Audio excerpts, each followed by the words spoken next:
Mrs. Frisby and the Rats of Nim, Chapter 26, At the Meeting. Mrs. Frisby slept well and soundly, the day just finished having been the longest and hardest she had ever known. She woke in the morning with a smile. Her house was warm, and it was safe at last. Her children slept peacefully beside her. Timothy's breathing was quiet and easy. They could stay in the house now as long as they needed to. On some warm day later in the spring, when Timothy was strong again, they would move to the summer house down by the brook. Another nice thing, she thought, when they left the house, she would close up the entrance tunnel so that no one could find it.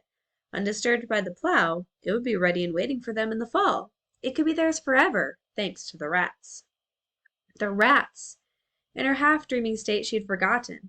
They were in terrible danger. What would they do? She felt as if she ought to go and offer to help them. But help how? She could think of nothing she could do. At that moment she heard a voice calling her name from above. Mrs. Frisby.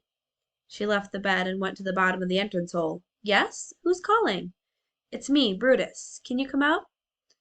Mrs. Frisby climbed up and out of her front door, blinking in the early morning sunlight. Nicodemus wants to know if you can come with me. He's having a meeting. Just let me wake the children and tell them. 2 minutes later, she was walking with Brutus towards the rose bush. What does Nicodemus want? It's about the men. Justin told us last night. Nicodemus thinks they may be from Nim. He wants to ask you more about what Mr. Fitzgibbon said. That morning there were 2 rats on sentry duty, one just inside the entrance to the rose bush, watching Mr. Fitzgibbon's house, another at the arch where Brutus had stood. All the rest were gathered in the large assembly room Mrs. Frisby had seen when she got out of the lift. Nicodemus, Justin, Arthur, and 2 other rats sat on the raised platform at the end. The rest sat facing them, filling every square inch of floor space except for an aisle at the center. Mrs. Frisby had never seen so many rats. Even the young ones were present. She spotted Isabella staring up the platform with round, wide eyes. Some of the mothers held small babies at their sides. Most of them looked anxious. There was an air of tension, but none of panic. Brutus led her up the center aisle to the raised platform. There was a table on it, covered with papers, and one vacant space where a chair had been placed for Mrs. Frisby. The rats waited in complete silence while she sat down. Then Nicodemus said, quite formally, Justin has told us all that has happened. Mrs. Frisby, it seems you have more than repaid us for the help we gave you in moving your house. Just as your husband did once, you have saved us from a disaster. Death or capture, we do not know yet which. Justin gave her a wink. Mrs. Frisby had a taste of capture herself last night. Would you tell us, as well as you can remember it, word for word what Mr. Fitzgibbon said, about the rats, about the men who were at the store? As well as I can remember it. Mrs. Frisby's voice sounded small in the big room. Mr. Fitzgibbon said a strange thing had happened in the hardware store. Henderson's, he called it. Her memory was good.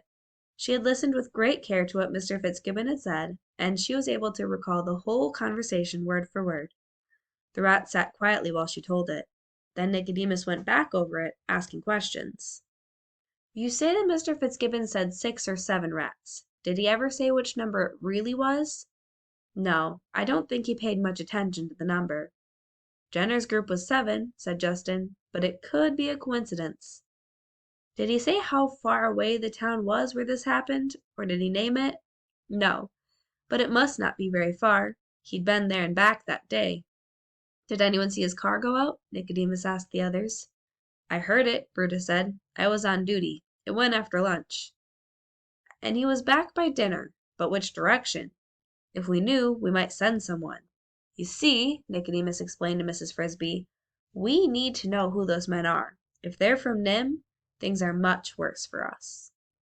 We'd never make it, said Arthur. Driving at, say, 40 or 50 miles an hour, Mr. Fitzgibbon might have gone 15 or 20 miles in any direction and returned easily the same afternoon. On the map, there's a road map on the table, you can see it could have been any one of half a dozen small towns, and each of them might have a hardware store. You're right, of course, said Nicodemus. Without a name, that idea is hopeless. He turned back to Mrs. Frisby. Mr. Fitzgibbon said the rats were grouped around the motor as if trying to move it. That's what he said the store owner had told him. He didn't see it himself. And the motor was plugged in. Had been left plugged in, Mrs. Frisby quoted. But we don't know who plugged it in. I got the impression, Mrs. Frisby said, from the way he said it, that the store owner had left it plugged in, but I'm not sure. That would make sense, Arthur said. If it was Jenner, and if they had plugged it in themselves, they'd have known better than to try to move it, so they must not have realized. It was probably pretty dark in the store. Poor Jenner, said Nicodemus. I wish he had stayed with us. It will be poor us, said one of the rats at the table. Mrs. Frisby did not know his name. If we don't get on with this. He did not mention the doctor's name, Nicodemus said. Did he say even a word about what he looked like? No. Did he describe the truck at all? No, only that it was full of equipment. Are you sure about the headlines in the local paper? Mechanized rats invade hardware store? I'm sure that's what Mr. Fitzgibbon said it was, but I don't think he saw it. He didn't say so. In a way, that's the most puzzling thing about the whole story, Nicodemus said. Why is that? Asked Justin. Because the headline doesn't really fit the facts. You don't call a bunch of dead rats mechanized just because you find them on a shelf near a motor. Maybe not, said the nameless rat. But then why did the newspaper say that? I'm wondering, Nicodemus said, if perhaps there wasn't more to the story. Some stronger reason to think they were really taking the motor away, or that they knew how to use it. Maybe some other motors had been stolen, Justin said, or some tools. That would make them seem mechanized. It would, said Nicodemus, and it would explain what the doctor meant when he said they had more checking to do in the town. They're looking for the things that were missing, Arthur said, sounding suddenly worried. They're looking for Jenner's headquarters, and if they find it, we're just guessing, of course, Nicodemus said. But it's a possibility, and a bad one. It means, Nicodemus continued, that we have no choice. We've got to assume they're from Nim. We've also got to assume that by now they may have found Jenner's headquarters, whatever cave or cavern they were using. And, said Justin, that now they're looking for us. Why for us? Asked one of the rats. Why wouldn't they think Jenner's group are the only ones? They might, Nicodemus admitted, but I don't think so. After all, they know that there were 20 of us originally. Why should there be only 7 now?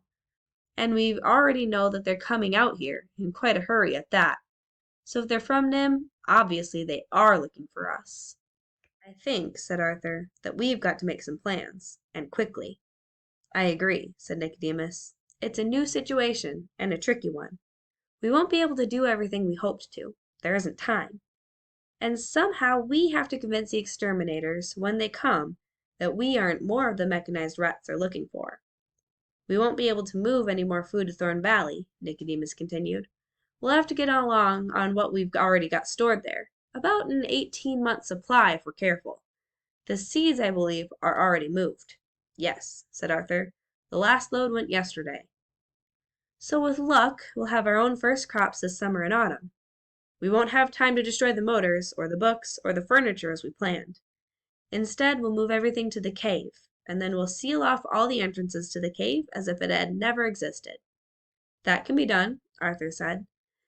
But there's more. We've got to pull all the wires and lights from the tunnel. They're likely to dig it up. And the carpet. We've got to tear down the arch. Then, when all that's done, when everything is hidden in the cave, we'll fill the stairway and the lift shaft. We'll seal off everything except the upper storage room and the tunnels leading in the front and out the back. When they dig, let them find that room. It's as big as an ordinary rat hole. Justin, tonight, take a group of a dozen or so. Go to the Fitzgibbons' dustbin. Bring back a load of the worst-smelling rubbish you can find. The storage room is going to become an ordinary, typical rat hole, not in the least mechanized or civilized. Nicodemus turned to Arthur. What do you think? I think we can do it all. We won't get much sleep, though, Justin said.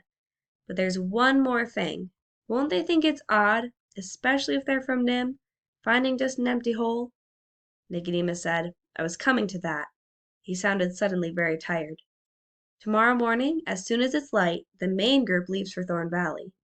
But some of us will have to stay behind. As Justin says, if they find just an empty hole, they're sure to be suspicious and they'll keep on digging. So when they come with their gas truck, they've got to find some rats here. A rear guard. I'd say at least 10. Mrs. Frisby walked slowly home, keeping to the edge of the woods, keeping out of sight. Justin had instantly volunteered for the rear guard. Brutus was second, and behind him 8 more. There were 50 more waiting behind them. Enough, enough, said Nicodemus. Isabella, in tears, had run forward. I want to stay, please, she had pleaded, looking despairingly at Justin. No children, said Nicodemus, and her mother led her away, still weeping. Those 10, the 10 who would remain, did not face certain death, nor certain capture.